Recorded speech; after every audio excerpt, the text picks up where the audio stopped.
Welcome, CEOs. I am Hermione Olivia, and I invite you to cherish every opportunity to connect the dots. CEO Yourself was created as a destination for motivation and to inspire you wherever you are on your journey to become the CEO of your life. Coming up on this week's episode of CEO Yourself. So much of self-confidence relies on the relationship we have with ourselves at a personal, private level. How well can you care for yourself when you're alone, when no one's watching? What are the habits that you've cultivated for yourself that aren't performative, that are just about nurturing yourself and your relationship to yourself? Emma Louise Boynton is a writer, broadcaster, and founder of the award-winning Sell-Out live event series and podcast Sex Talks. On this week's episode of CEO Yourself, we deep dive her CEO superpower, curiosity. Emma, welcome to CEO Yourself. Thank you so much for having me. We've already talked so much. We've talked for like an hour. So this feels like a glorious extension. We've solved the world's problems. So what are we going to talk about now? Exactly. We've done it. Well, let's talk sex talks. Fabulous. Tell me everything. Tell us everything, I should say. Well, where do I begin? Or where do we begin, as Esther Perel always says? So sex talks I've now run for 3 years. And I often say, as I describe it, that if you had told me in my late 20s that I would be pivoting my career to talk about sex and pleasure and orgasms, I would honestly have burst out laughing in your face. I used to work in news and current affairs, and I was like I took myself very seriously. I was like in the newsroom, very into politics. I thought, I did a master's in psychoanalysis, worked at a think tank. I thought I might go into politics. I mean, listen, never say never. I think we need a little more sex in politics, but in like positive conversational way. Definitely do in America, but we won't go into that. Well, yeah, exactly. Consensual, pleasure-focused, female-focused sex. Not that, whatever they're doing. But I had really, this was not the plan. Although I did write my dissertation at university on sex and power. So actually there was some kind of preamble to this, 10 years ago. So I think, I was smarter than I thought. But a couple of years ago, I was running a company called Her Hustle, which was a live events business. And I'd left news, current affairs, and I wanted to start my own thing. It was a podcast, live events. We raised some money. It was going really well. Pandemic hit. Horrendous. Really hard to run a live events business when no one's allowed to go out their homes. So in that time, I started working for an amazing platform called The Stack, which was in its kind of early, for Charmaine Reed, in its kind of infancy as an editorial platform. So I was on their editorial founding team. And around that same time, I went to a dinner party one evening. We were kind of coming in and out of the pandemic, that kind of weird kind of limbo period. Mm-hmm. Exactly. I went to this dinner party, and probably I was kind of like glitching because I hadn't really socialized much, as anyone had for a long time. I never spoke about sex, but on that evening I chose to talk about sex. And I was sitting between these two women, and we started talking about sex and, relationships, guys. And I just said, I was like, listen, I actually don't really like sex. I'm not a very sexual person. I haven't actually been able to orgasm in partnered sex for the past 7 years. So this was, I think I was 28, 29, a couple of years ago. And which by the way, I hear from friends constantly. I hear all the time. That is not a shocking thing to say at all at a dinner party amongst girlfriends. Interestingly though, I think because I hadn't talked about it openly before, my perception was that everyone around me was having amazing sex. And also my friends would say I went on a date with this guy, went home, gave him a blowjob, fart, it was amazing. There was this kind of casualness. And meanwhile, I felt so wrapped in anxiety. Every time I went on a date, I felt so nervous. What if we end up having sex? I'm not going to enjoy it. I feel really awkward. I felt really awkward in my body. Basically, ever since I'd broken up with my kind of one long-term boyfriend who I'd dated at university, I just hadn't been able to connect to sex properly. And even at the end of our relationship, I went on the contraceptive implant, lost my libido entirely. So I think things had begun to break down for me sexually then. Anyway, so I sat between these two girls, and they both looked horrified. They were like, wait, what?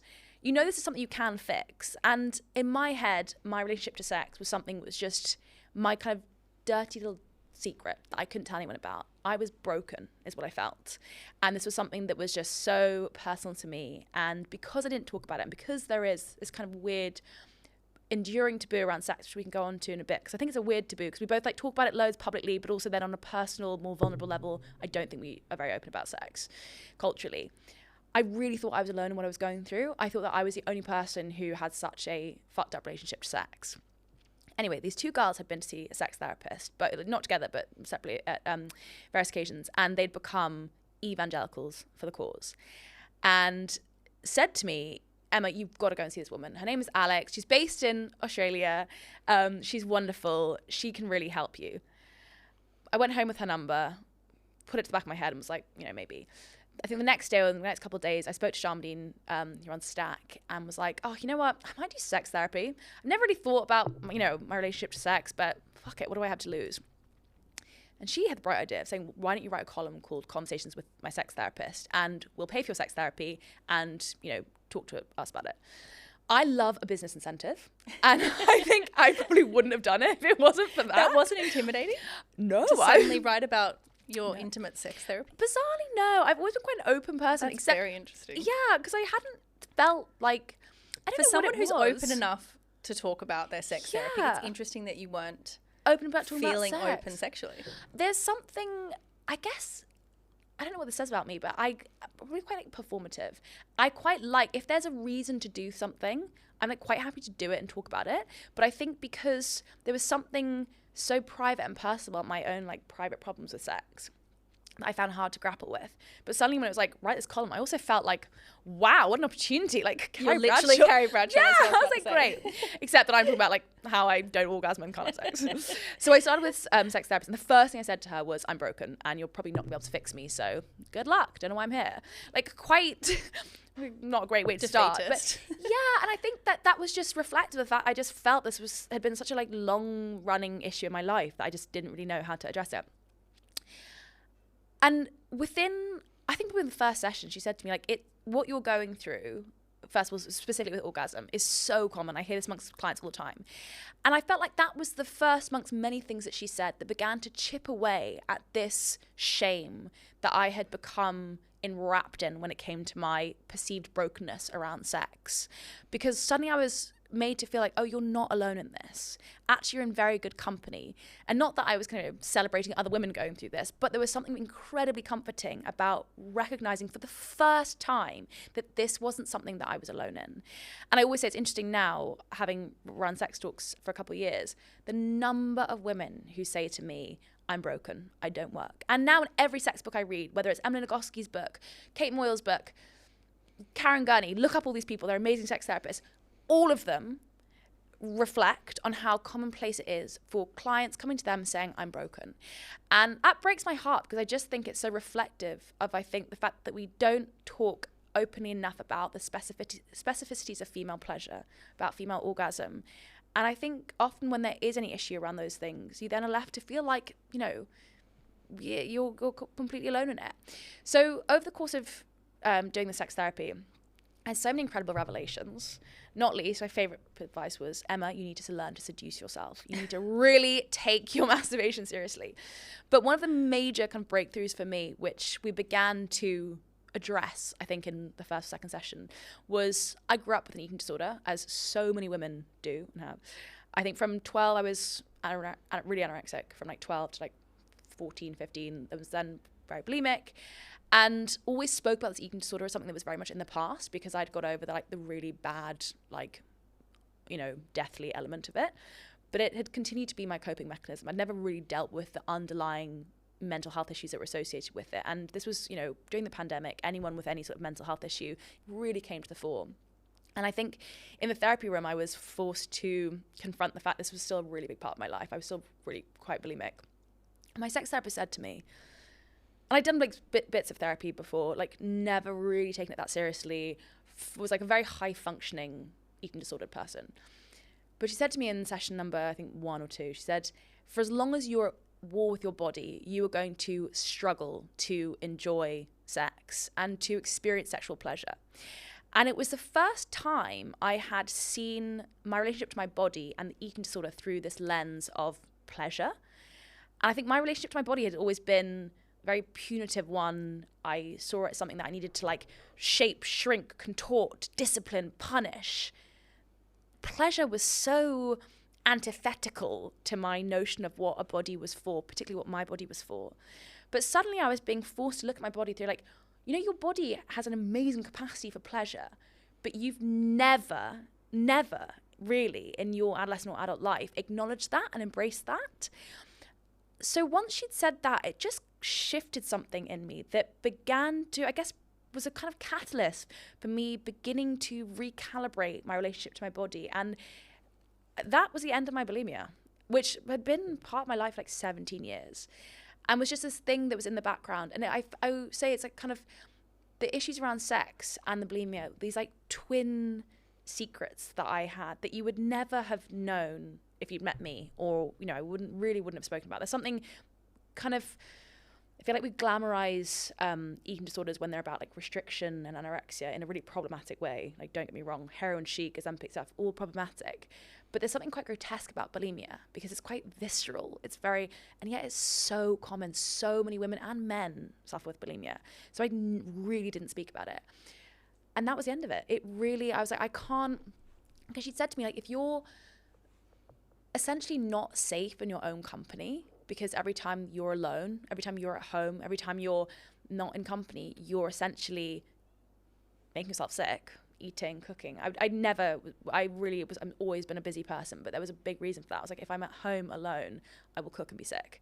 And that meant that in my own company, I wasn't masturbating. I mean, that was so far from what I was doing. I was just so punitive to myself.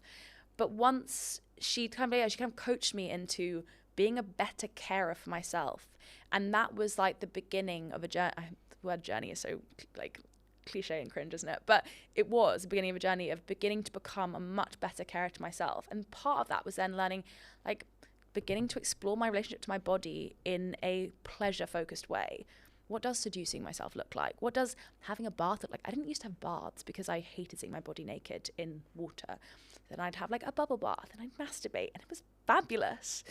And so after I think I did it for about 6 months, I wrote this column about... Did you write honestly and openly in the column about everything? First piece I wrote was the connection between eating disorders and sexual dysfunction.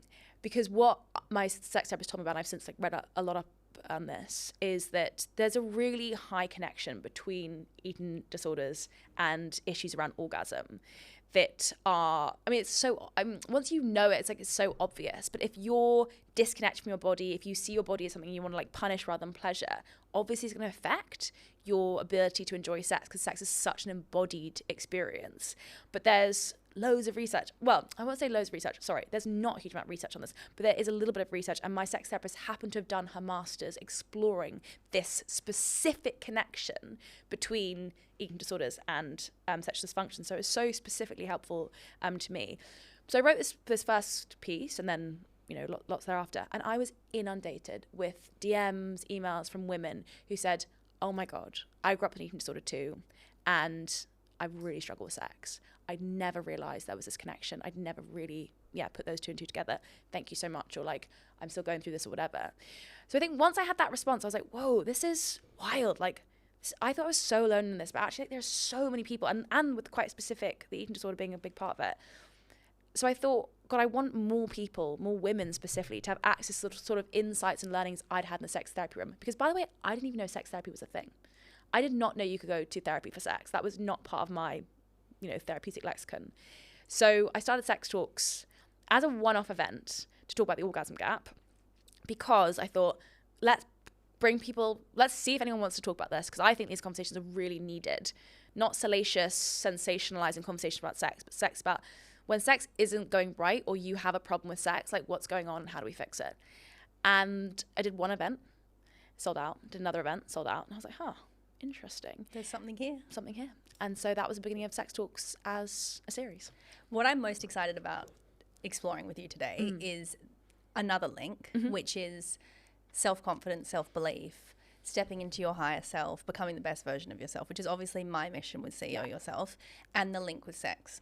Because as you've touched on before, and we can go into this now, when I coach women one-on-one, usually in the first session, I do 90 minutes for the first session. It gets to like 80 minutes, and we've talked about their career. And in the last 10 minutes, they'll drop something in that's so fundamental in their personal life that you could never be performing at your top at work if you're going through a divorce or, if you've just lost a parent or, the link is indescribable. Like you can't have a happy home if you're not happy at work. And I believe vice versa. Totally.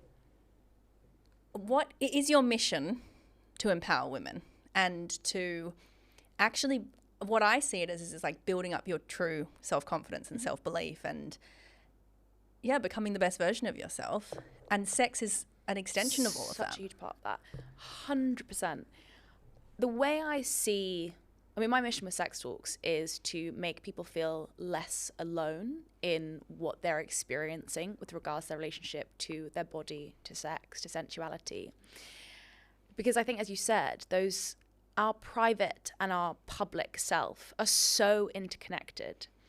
If you think you're broken, as so many women, and I'm sure men as well, do because of your relationship to sex, it's really hard to go into the world and to present yourself as full and whole and super self-confident. I'm sure you can. Of course you can. Or you can fake it and then you feel even more hollow inside. And then you feel like you're in a massive imposter syndrome. I think so much of self-confidence relies on the relationship we have with ourselves at a personal, private level. How well can you care for yourself when you're alone, when no one's watching? What are the habits that you've cultivated for yourself that aren't performative, that are just about nurturing yourself and your relationship to yourself? And that is so tied into how you connect to your body, how you connect to sex. And so I think it's so important to acknowledge where you might feel in that private realm, like things aren't connected, like things aren't working, and to really seek to address those issues in order to because it has a ripple effect on the rest of your life. When I was having my issues around sex, still bulimic, I felt just quite chaotic. There were these two quite fundamental things in my life that were reflective of a really broken relationship to my body. I wasn't broken, but the relationship I had to my body really was. I felt this real rupture between self and body. And I thought it was fine. I've always been quite academic and cerebral. I'm like, I live in my head and I'm just working the whole time and it's all very distracting. But we, as humans, we live in these bodies. Try walking around without one. You can't. And my sex therapist said to me, she's like, you get one. You don't get to trade this in. You don't get an upgrade. You don't get to swap in, swap out. You get one body. This is your home for your life. So if you hate that body, if you spend your time and your mental energy at war with that body, that is sucking away time and energy that you could be putting into other things in your life. So I think that it's amazing that you learned you were not broken. Yes. Your relationship with your body was broken. Mm-hmm. And that's what's really important. How did you learn to differentiate the two? It's actually really interesting. That's the first time I've ever said it. I think it's the first time I've... That's surely the breakthrough moment. Yeah, I think that... Because then you can heal the relationship. Yeah. But you don't need to heal your true self because your true self is whole and perfect and worthy. Yeah. So I think that... It's the first time I've articulated it as such, but I think that for me, the journey of it was... I needed, first of all, to recognize that I wasn't broken, to begin to shed the shame that was stopping me from doing anything about it. Brené Brown talks about shame being, and it makes us feel as if we can't change things. We can't change what we perceive to be wrong with us. The shame ends up being so cloistering, so silencing, so isolating. Recognizing that I wasn't broken was the first step to then being able to be like, okay, this isn't like, you're not alone in this and it's not a source of shame. So now we can do something about it. Now you don't feel debilitated by the silence that you perceive as existing around this issue. Then that allowed me to say, okay, so what is the thing that needs to be worked on? And that is your relationship to your body. I'm not a massive advocate for body positivity in the sense I think the movement has been fantastic. I think there's so many incredible body positive advocates. I interviewed Megan Jane Crabb recently, who was big in the body positivity movement, and she is just fabulous and font of knowledge. For me, the idea that I'm going to wake up every morning and be like, I love my body is just not realistic. I've had an eating disorder since I was 12. Like that is... But also particularly, like I've always had an incredible relationship with my body, but my body changes so much, like through pregnancy and like month age to month, your period, it changes. Yeah, exactly. Like it's constantly evolving and changing. Totally. Also, it's impacted by who you're around. the circumstances within which you're living, or like how you're serving your body. If you're prioritizing your career and you're not eating as well and so on, like suddenly your body can just be serving a purpose and you can feel disconnected to it. So I don't think anyone has this kind of like perfect relationship with their body. No. Anyone, male or female. I agree. And I think, so that's why I think that a body neutral stance where you're not constantly thinking about your body in a negative way. So you're not over-analyzing, scrutinizing. Like I used to stand up in the mirror multiple times every day and look at myself. I would scrutinize every part of my body to see what I felt had got bigger or smaller. And I'd ask my sister, awful. When I was young at the time, young and dumb. I'd ask my sister, I'd stand in front of her being like, do I look bigger? Do I look smaller to you? Like, what do you, just awful. Like, it's just so, like. I just want to hug baby Emma. Me too. And also be like, just like, I'm not going to grip. I have a lot more compassion than that. But just the headspace that takes up. I've been reading Naomi Wolf's book again, The Beauty Myth. And it's such a great, like, patriarchal stitch up to have a culture that ingrains in women specifically through media, through marketing, advertising for decades, the idea that we're not enough as we are, that we are always too fat, too thin, too ugly, like, too this, look too at that. the Ozempic movement at the moment. Like, everyone has a right to do whatever they want to do with their body and make their own choices, and I support that. But it's extraordinary to me. Like, the one thing I love about the Kardashians is that they did celebrate different shapes and sizes. I believe, like, it was encouraged until they didn't. Exactly. But there was a moment where I felt it was really celebrated to be short or tall or big or small, not just because of them, but because it felt like that was the way the movement was going. And to suddenly be back here, where even for me, I go on social media and so many of the people I love and follow are suddenly like just disappearing before my eyes and their hair's falling out and so on. And I think, wow, how do we get back here again? I just think these ideas are so deeply ingrained in so many different areas of our society that, to be a woman is to inherently not be enough. So you're always on this. You're always feeling this pressure to work on yourself and to improve, whether that be, and I just think the direction in which that impetus goes, whether it's like hustle culture, like go, you've got to be better, work harder, whether it's like be thinner, it's always like to be a woman is to not be enough. That was the one I subscribed to. The hard work. The hustle culture one. Yeah. And I'm trying to unsubscribe. In fact, I am unsubscribing. Motherhood forced me to. But I've been exploring a lot. I believe habits are really, really, really important. Like you talked about, like how do you treat yourself at home? I love to write in the evening and so on. But I did the 5 a.m. club for a long time where, at 5 a.m. I was getting up and it was like on a timer, 15 minutes of meditation, 15 minutes of affirmations, 15 minutes of like writing, 15 minutes of reading, half an hour of exercise, so on. And then I realized this is just like a form of torture. Like, I do think they're incredible habits that you should include in your lifestyle. But then I learned, okay, I can listen to my affirmations for 3 minutes whilst I'm waiting for my coffee. I can journal in the bath at night, in the bubble bath, like in the romantic, loving myself moment. And you have a bath every night, don't you? Yeah, every night. But I realized that we also were taught that in order to like be ticking the box of doing life well, there was this suggestion that you had to like rise at a certain time and like tick all these boxes. And like meditation, I believe, can become almost negative if you're forcing yourself to do it at a certain time. And like, I say to a lot of my clients, everyone. No. And I say to a lot of my clients sometimes, but do you need to get up that early? Or some days does your body actually need to rest? Like self-love is evolving always. I think so much of it comes back to what is the motivation that is driving you when you're setting your alarm for 5 o'clock in the morning, or you're deciding to go on this diet, or you are forcing yourself to the gym for that. By the way, I love the gym. It's my happy place. CrossFit gal. Not because I used to have a very bad relationship to exercise because it was punitive and I would go to these gyms where I was standing in front of mirrors like I need to be thinner. Now I've joined a gym. There's not a single mirror in that gym. It is so much about community. The playlists are phenomenal. This morning, catch me like dancing with me. And it's really fun. And it's honestly like my playground. And it's recalibrating my relationship to exercise in such a liberating way. But so also that will evolve and change, like as you go through different chapters. And then one day, you get pregnant. Like there's so many things that change. And I think, so it's two things I want to say in this. One, I think it's examining the motivation that undergirds the habit.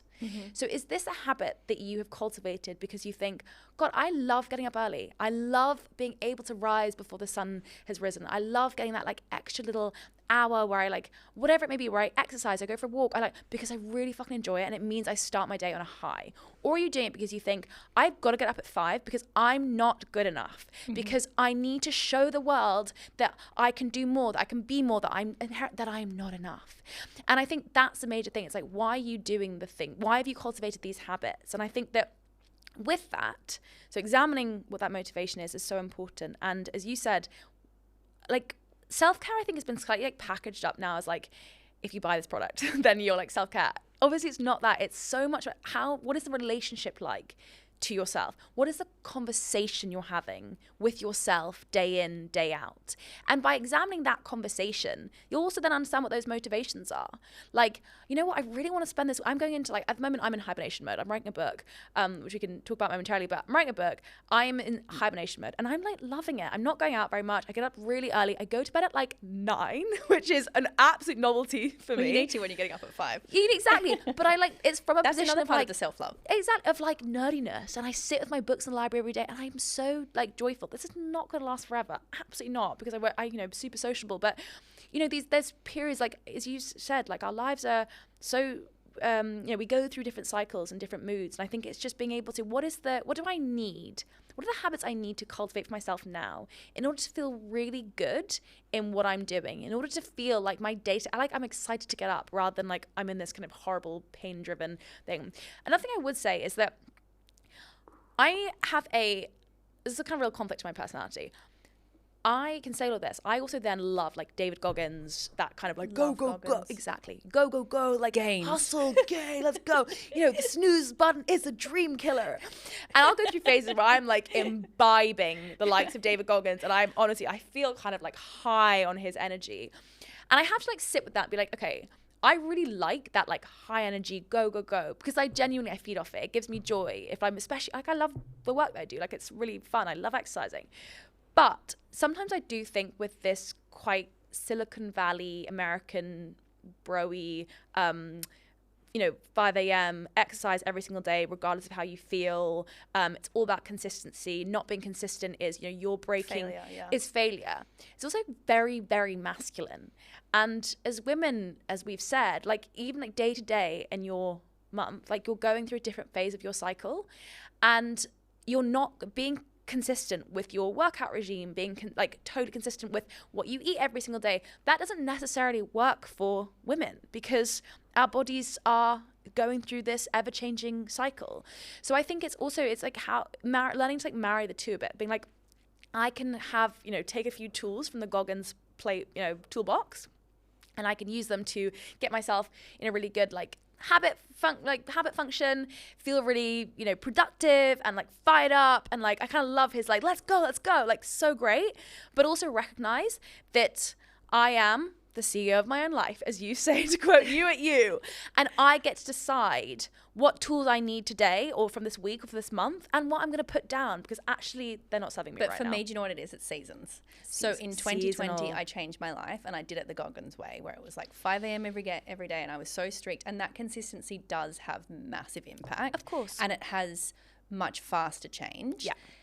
But then once you've had the impact and you've experienced the change, then I think you get to get selective. So for me, it's the same as what we were talking about offline, which I do think is important to talk about. It's not sex related for those listening, but last year for me was a growth phase, and I'm kind of seeing myself like a rose, and you have the growth phase and then you have the blossoming phase. Oh, where you get to have the fruits of your labor. Yeah. And we were talking about before how we've pulled back and we're doing so much less, and we're trying to do less better.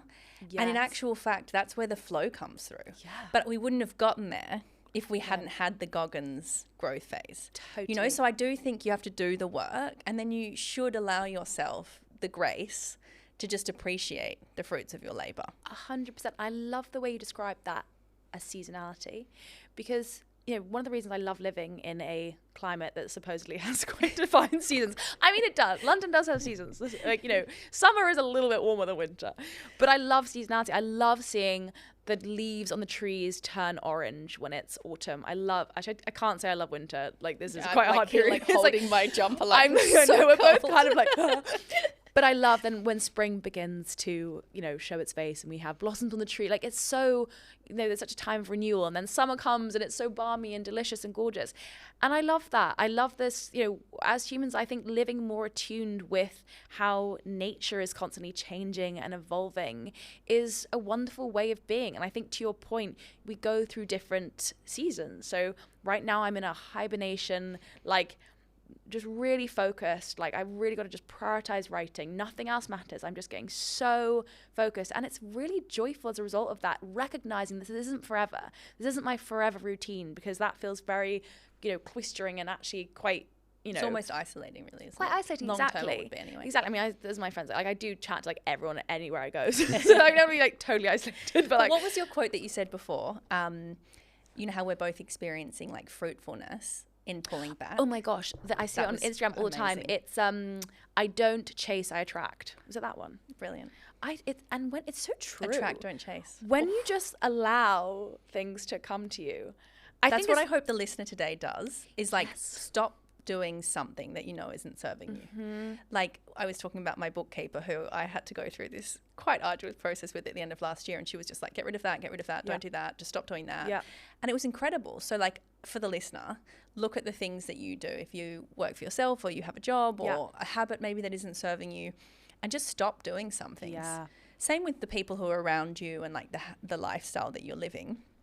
Just refining it a little bit can serve you in such a big way. 100%, because I think that, we reflect on this before. We live in a culture where we're expected to be so on all the time, and we're constantly being confronted by a show reel, quite literally, of other people's highlights and successes. So we live on this diet of other people's successes in a way that I think puts so much pressure on all of us to constantly feel like we need to perform, we need to be on the whole time, and it's not real. I know I say this on like totally every episode, but it's not real. It's like not we real. know so many of those people who are performing at such a high level online, and often they're not Behind performing the at such a scenes, high level. Exactly. And it's the same thing, not to bring everything back to sex, but also to bring everything back to sex. Let's get back to sex. I've taken it off. No. But like, I think you said this, and I think it's such a important thing to emphasize. Our relationship to sex, to intimacy, to our relationship to ourselves, and then how we also show up in romantic relationships, reflects and also reinforces how we show up in the rest of our lives. So if you're feeling, as I said, if you're feeling that sense of brokenness that so many people articulate to me, you're going to be that's going to show up in some way in your public professional life. It can't not, and it catches up with you. But when we think about the performativity that is demanded of our very online world now, I think the same is true often of sex, in that when you grow up without very good sex education and without good, comprehensive, open, vulnerable discussions about sex, not the kind of like, shiny marketing version of sex or Love Island sex, but actually like conversations around body and body image and consent. When you don't grow up with that, and you just get these kind of trickle bits of information, a friend tells you this, you have that experience, one teacher just says, don't have sex, you'll get chlamydia and die. Thank you, Coach Carr from Mean Girls. I think it creates this relationship to sex where it's not about our connection to our body or something that we can explore from curiosity. It's very performative.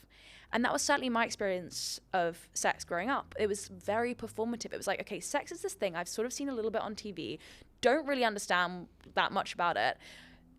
I had this idea that sex is always for the man and not for my own pleasure, because again, like very male-centric model of sex that had been portrayed on TV, which sex kind of began and ended with a man getting an erection and then coming, and that was it. There was never focus on female pleasure. I think that has changed quite substantially now in terms of our like media portrayal of women's pleasure, but I still think the conversation has a long way to go.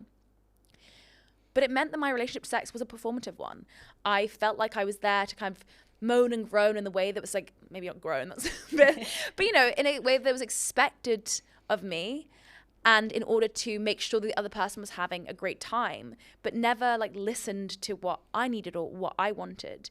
And it's honestly taken until my late 20s, doing sex therapy, but now early 30s, to have completely recalibrated my relationship to sex, where I see it as an opportunity to get super playful and super curious about my own body and somebody else's, obviously all in a super communicative way.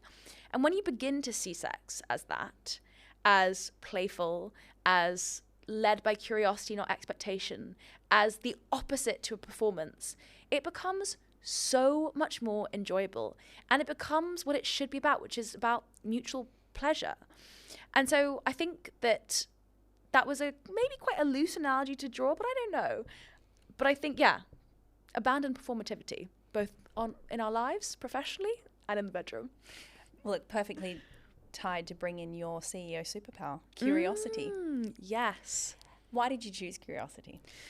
Why did I choose curiosity? I think that everything I have always done in my career has been led by curiosity. I have an insatiable appetite for new information. Even the fact that I went from working in news to then running a platform called Her Hustle that was all about demystifying the day-to-day of jobs for women across the creative industries, to running a platform called Sex Talk, all about sex, I think just showcases the breadth of my interest in that I love to burrow deep on a new topic and really get to know the ins and outs of worlds that I don't know or understand. I'm an avid reader as a result of that, because I see books as a portal to new worlds. I can travel the world, I can experience, I can live a million lives, I can feel a kaleidoscope of emotions through a book in my bedroom. If I'm tired, I'm hungry, I'm cold, whatever, I just open a book and I get to be transported to a new world. I can learn anything and everything through books. And so I picked curiosity because I think it's been such a fundamental tenet of everything I've done, very much inherited from a family of journalists. So everyone in my family is always reading, learning, exploring. And I think and I hope it is it's what's made Sex Talks work in the way it has, and I hope it'll be infused in the book, in that I don't ever pretend to be an all-knowing expert on anything.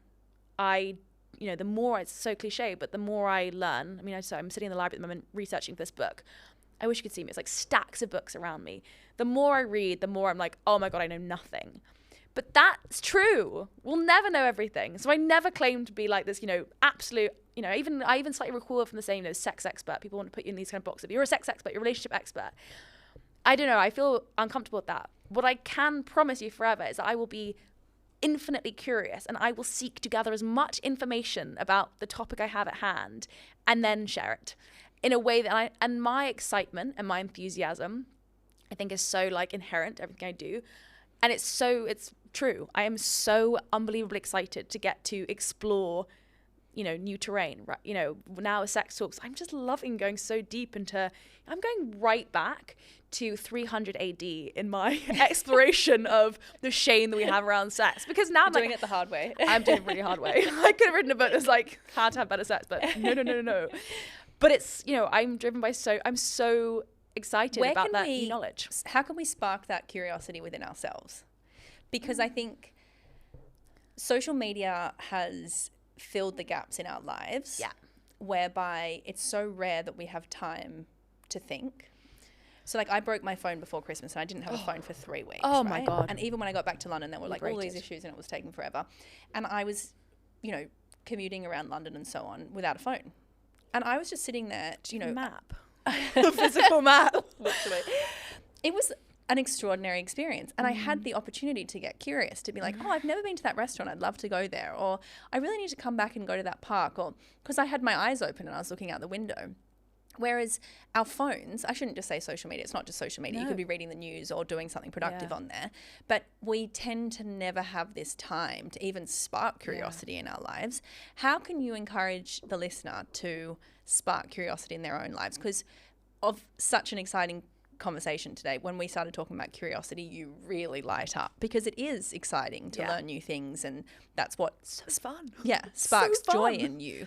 How can you encourage the listener to spark curiosity in their own lives? It's a really good question. Something you just said there, I think I'm going to zoom in on. You said we don't have time for curiosity because we're so distracted by these phones and this impetus to always be online and performing.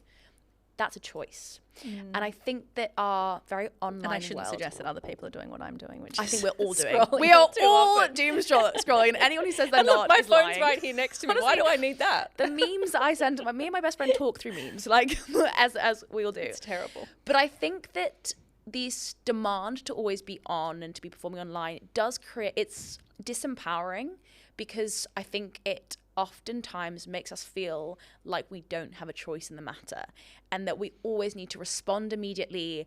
Even the way that people, like, you know, I've tried to stop saying, I'm so sorry for the late reply. I'm not. I don't think I should be on my phone all day, every day. I don't think I should respond to your WhatsApp message within an hour. That's crazy. We were not built to be this available. Like, that's insane. I actually really respect people who write back to WhatsApp much later. Yes, I'm I always think like, yes, I wonder what you were doing. That was so amazing. been getting curious. They've been getting curious.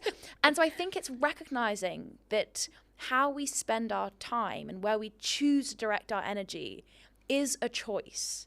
And we can make the decision to direct that energy towards something new, towards something that's not our phone. And I think Malcolm Gladwell talks about curiosity in a way that I love. And he says it's a practice. It's not inherent. You're not just innately a curious person, or you're innately not a curious person. It is a practice. It's a habit we need to cultivate.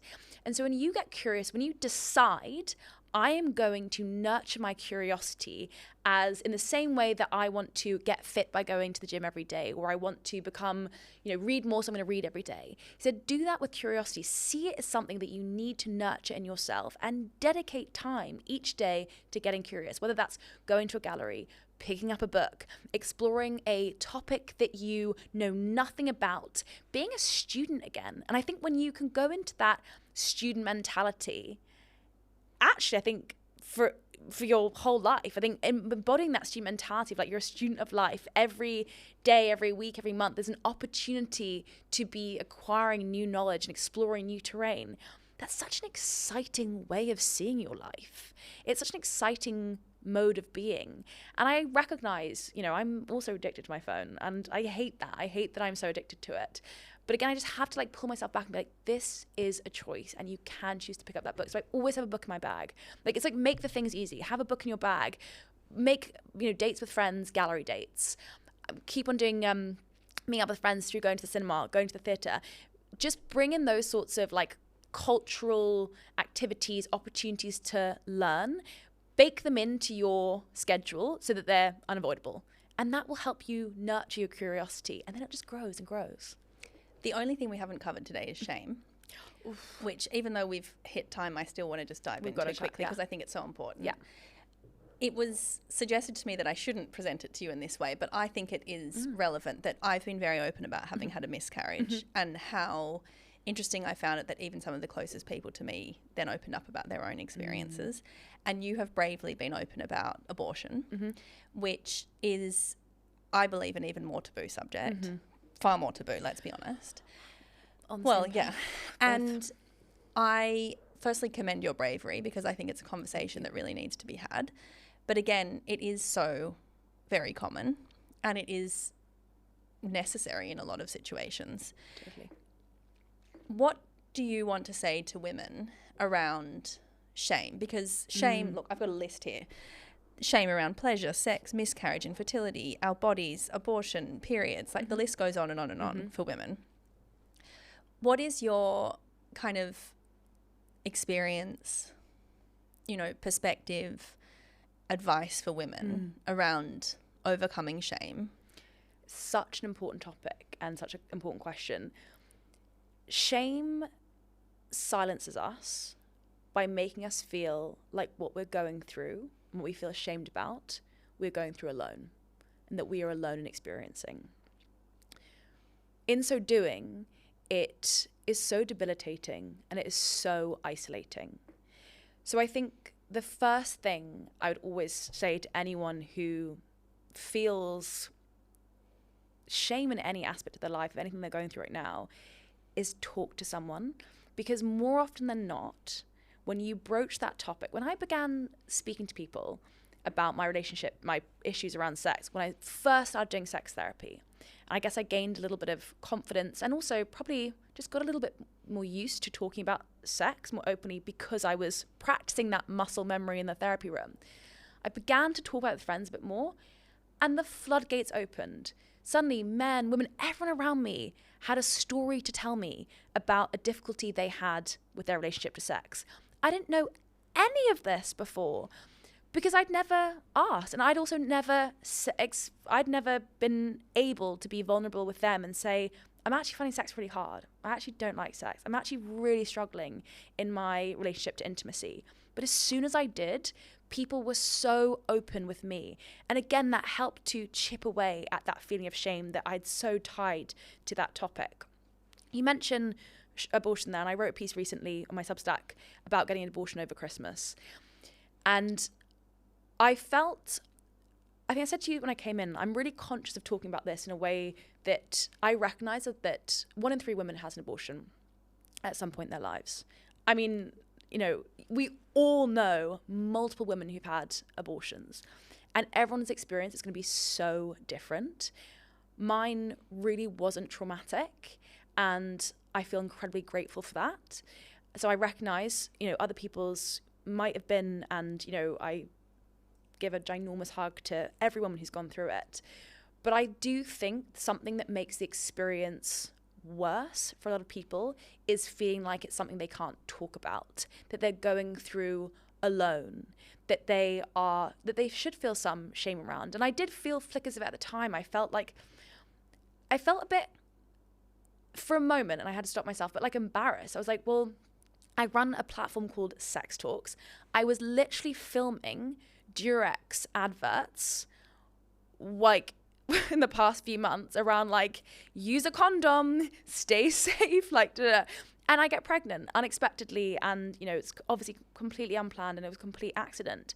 And I felt this flicker of like, oh my gosh, like, this is pathetic. How could I let this happen?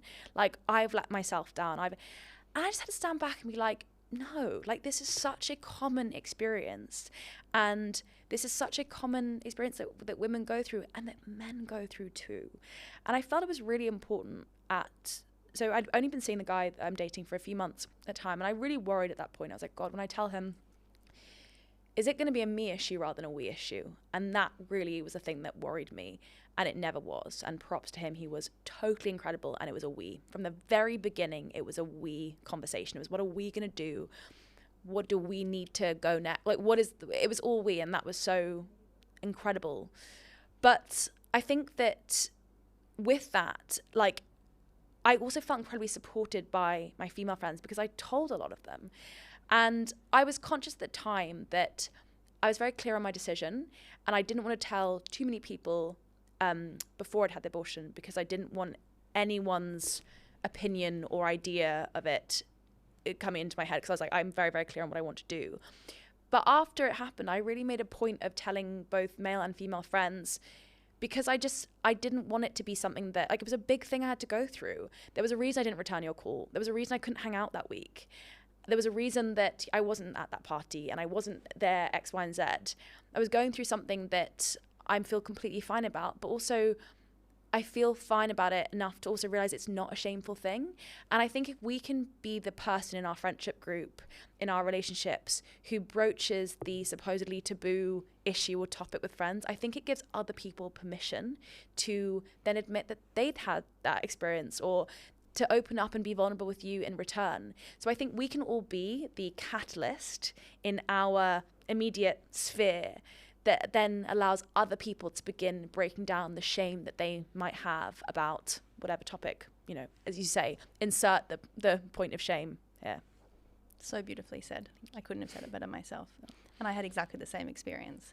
And to those out there who feel they can't talk to anyone else, please do inbox us and come to us, because we're here for you and you're not alone. Please do. Because often people do feel like they don't have anyone to go to. And it is incredibly taxing on your body to go through any one of these things. Yeah.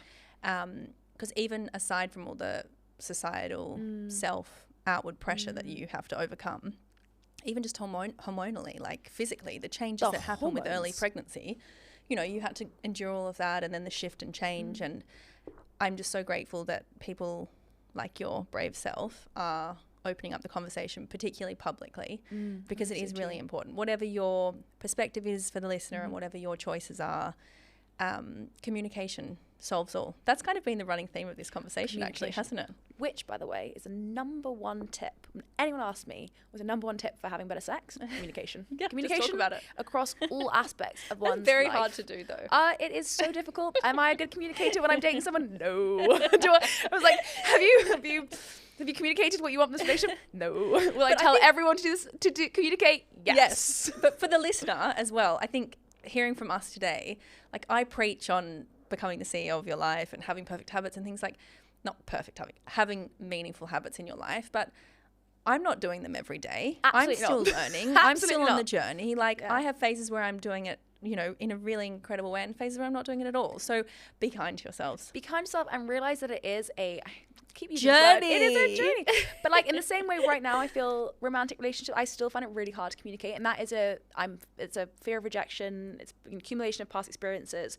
But in the context of sex, I'm so communicative. I'm like, does that feel nice? Can you do this? Oh, can we try this? And I feel that has I never imagined I could ever be that person who could enjoy sex as being really silly, as like really fun, playful, silly.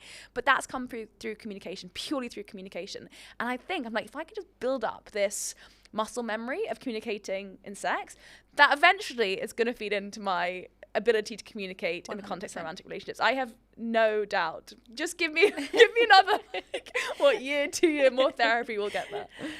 Well, on that note, what is your legacy piece of advice, Emma?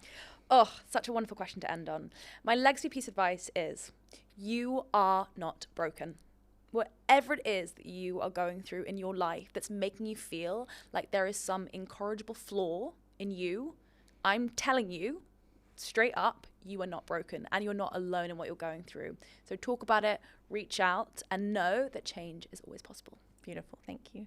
Now, where can the listener find you? I mean on social media, not at the library. Oh, well, I was going to say, come to the library. They can find me hanging out with my books. It's like an absolute party. On social media, I am a slave to Instagram, as we Aren't we all? Aren't we all? Exactly. So I'm on Instagram. Listen, I haven't mastered TikTok yet. It'll come. When the book comes out, I will become an absolute pro. But I'm like there, but not really there. I'm more of a kind of lurker. But Instagram is my main platform. I do a newsletter on Substack. Nice. Exactly.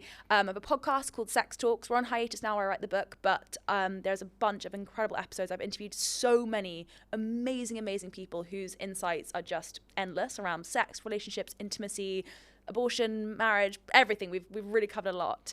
So the podcast is there. And I do like... The live event series is on pause while I write, but I've got quite a few pop-up live events and things coming up, especially around International Women's Day. So amazing. I put everything on my Instagram, so just check. We'll link it all in the bio. But what is your Instagram handle for those listening? It is at Emma Louise Boynton. Perfect. And when is the book coming out? The book is coming out. Oh, please, Lord, it is coming out next February. But it's really weird saying that when you haven't finished it. Is it called Sex Talks? Or to be announced? To be announced. Nice. Yeah. But hopefully, I know what I want it to be called, but hopefully I'll get approval. Yeah. Thank you so much for being here. Such an important conversation. Thank you. Thank you so much for taking the time to listen today. Giving us a moment of your time to like, rate, or follow CEO Yourself will make a huge difference to our future.